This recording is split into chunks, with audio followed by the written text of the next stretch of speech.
2021 was a year that happened, just like an awkward date, but just because it was awkward doesn't mean it was completely terrible. We got a lot of great content in 2021, and while I'm mainly focused on video games, there were a lot of other great things that released this year too. I am going to specifically talk about game releases, but I do want to get this special mention out of the way first. Bo Burnham's Inside was a treat. If you love comedy, the mental process, mental issues, art, and music, you'll absolutely love Bo Burnham's Inside. Other honorable mentions, and these are all games, would be Everhood. Everhood is a very interesting game with very fun combat and great music. Kena, Bridge of Spirits, a very pretty cute game with fantastic animation done by Ember Labs, their first game. So kudos to them on that. It's a fun game. Mario Party Superstars was a great return to form for Mario Party. Super Mario Party kind of did that a little bit, but not as good as Mario Party Superstars did. Portal Reloaded is a free mod of Portal 2 that you can find on Steam, and it uses time portals as its main gimmick. And it's actually very fun and very challenging to go through these puzzle rooms using these different portals.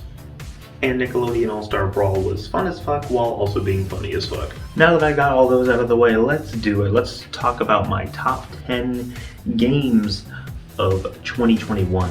Now, if there may be some games on here that you disagree with, or there may be some games that are just missing on the list in general, and if there are, please let me know in the comments so I can laugh at your meager attempt to tell me that I'm wrong. Let's get started.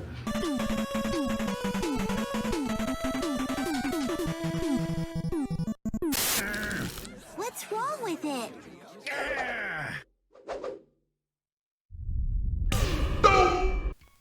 WarioWare has been a series I've always found interest in without actually playing it.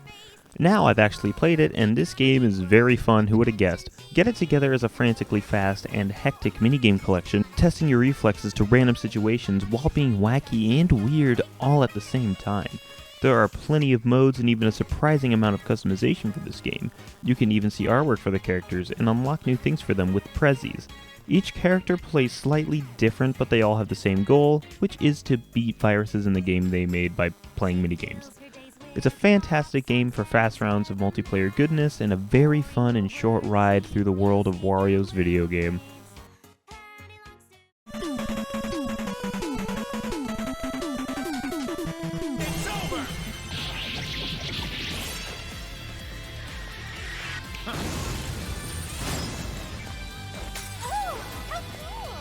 I've talked about this game in a separate video, so I'll quickly recap here with better footage. Great action RPG for Persona fans, even if I think the plot is only okay. The new characters are the highlight, while the Phantom Thieves feel like shells of their former selves, but even then it's fun to see them again. Fusion is severely lacking in this game due to a lack of personas, which means that the methods behind fusing new personas is a lot more of a grind while lacking a lot of the customization that the original Persona 5 had. Animation and style is as vibrant as ever, the music slaps really hard, and the movement and combat is fast and fun. Persona 5 Strikers is a fun way to return to the Phantom Thieves if you've already played the original and want a new combat style and a new story.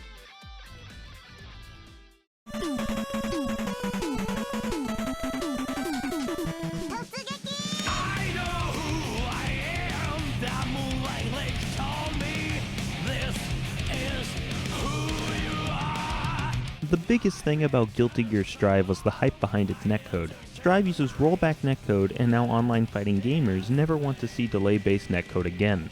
To be fair, the connection is very good online, and the game is rather accessible to newcomers as well. Not the easiest fighting game to learn, but it's infinitely easier to learn than BlazBlue or even Xrd before it. The music heightens the combat while being metal as fuck, and the sound effects are dynamic and go well with the visuals. The visual effects are great too. Character animations are amazing and the gameplay is super solid. I'm not proficient at fighting games since I played them casually, but Guilty Gear Strive is an excellent entry point for people who want to try fighting games. My personal favorite characters to play are Mei, Ino, and Chip.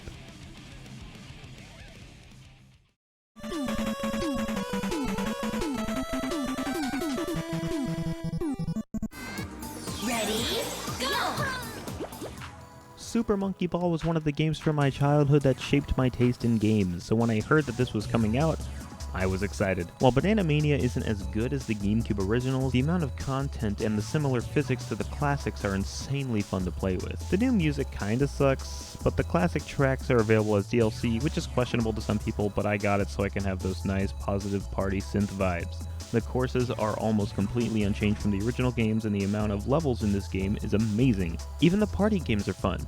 Well, not Monkey Target. They fucked up Monkey Target really badly, which sucks because Monkey Target is great in the GameCube games. Super Monkey Ball Banana Mania is a stellar return to the classics that still holds charm in the modern era.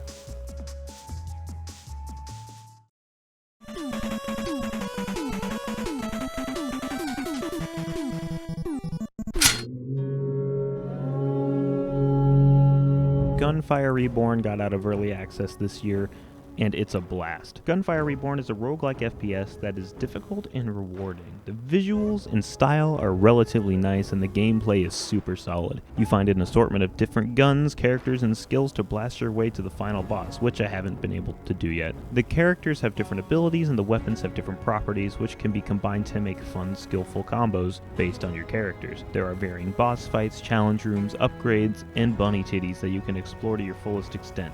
Obviously, it's fun in multiplayer. Absolutely worth the $20 that it costs. Play this game if you like roguelikes.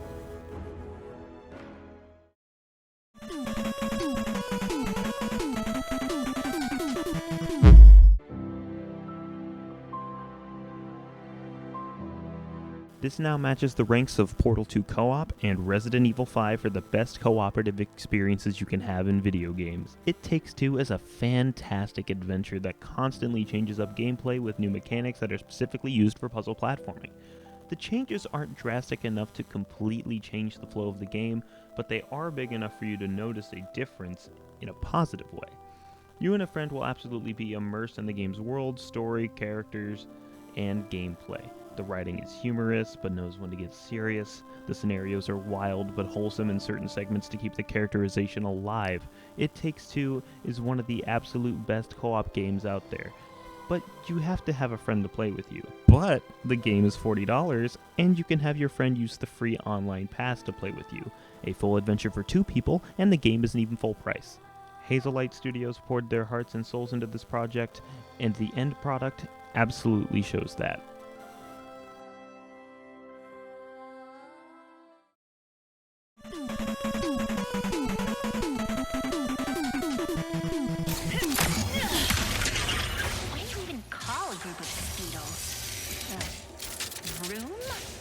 The first game to release where I fully believe that the next generation of systems is here. Ratchet & Clank has always been a series of technical prowess and solid third-person action, and Rift Apart is the best one in the series so far. The setup for the story in this game allows for the Ratchet universe to grow, a new dimension is open, causing other beings to clash with our dynamic duo. Rivet is introduced as a character, and the story focuses on her and her past. Other characters get focused, but that's spoilers, so I won't talk about them. But outside of the story, we've got the best controlling Ratchet & Clank game yet, with new moves, upgrades to old equipment, and new weapons in general. The game has no loading screens, and cutscenes are seamless from gameplay. The game has solid writing for characters, but since it's a family-friendly platformer, it isn't super deep. That's not a bad thing though. Sometimes we need our simple and fun adventures with lovable characters.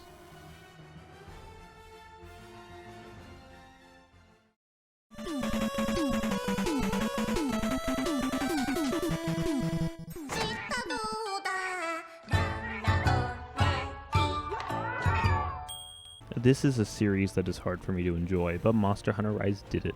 This is probably my 5th attempt to get into Monster Hunter, and with the design elements in Rise, I finally feel that sense of progression in constantly defeating monsters. Wirebugs and Palamutes make traveling around the map insanely enjoyable, and on the note of wirebugs, they make combat more reaction-based and less aimless. In other Monster Hunter games, I just felt like all I was doing was mashing buttons, but wirebugs give me an extra bit of thought required to keep full control in battles.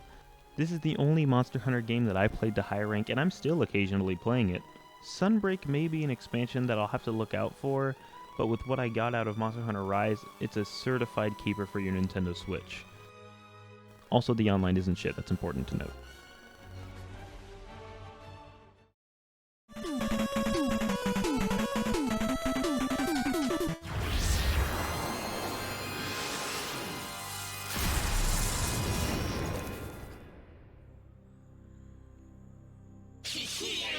hoping we get along, though.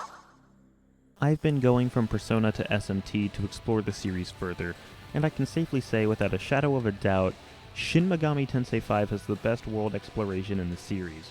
Running around the ruins of desolate Tokyo with the demons of the series roaming around with you and attacking you, the combat is very solid with some strange changes that weren't really needed, but along with those changes were additions that were very appreciated. Quests are constant, you always have new goals, whether it's exploration, collection, mini-bosses, or the main plot. I always have something to do in this game. The soundtrack fits the Cruel State perfectly while also being jam-worthy. Demon Fusion is very in-depth with a lot of customization, and the best part is the difficulty. This game is not easy. Even on normal, this game will have some difficult fights. Strategizing with the press turn system is as fun as ever, even if the changes to certain attributes of the combat make it slightly more annoying. The story is okay, not great, but interesting enough to keep going. SMT5 is a fantastic JRPG with fantastic exploration that keeps me coming back for more.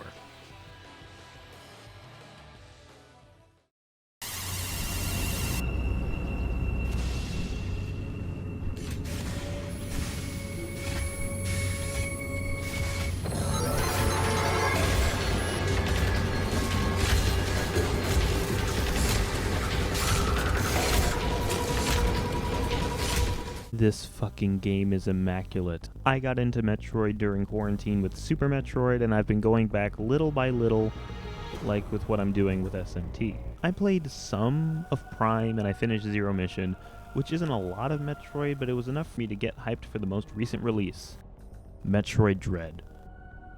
Dread took over Super Metroid as one of my favorite games of all time, and it's currently my favorite Nintendo Switch game. Metroid Dread is designed super tightly to where you'll get through one playthrough satisfied, then you'll replay and find ways to get to certain areas early. The game rewards sequence breaks with hidden methods to defeat bosses, and they reward speed by giving different artworks based on all the mainline Metroid games. The boss fights in this game are some of the best bosses I've fought in a video game, with clarity for everything. The presentation in general is beautiful.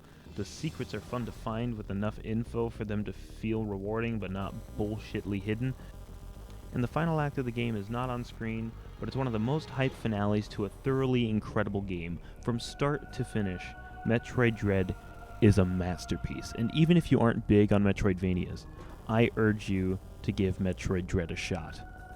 It even has a demo, so play it.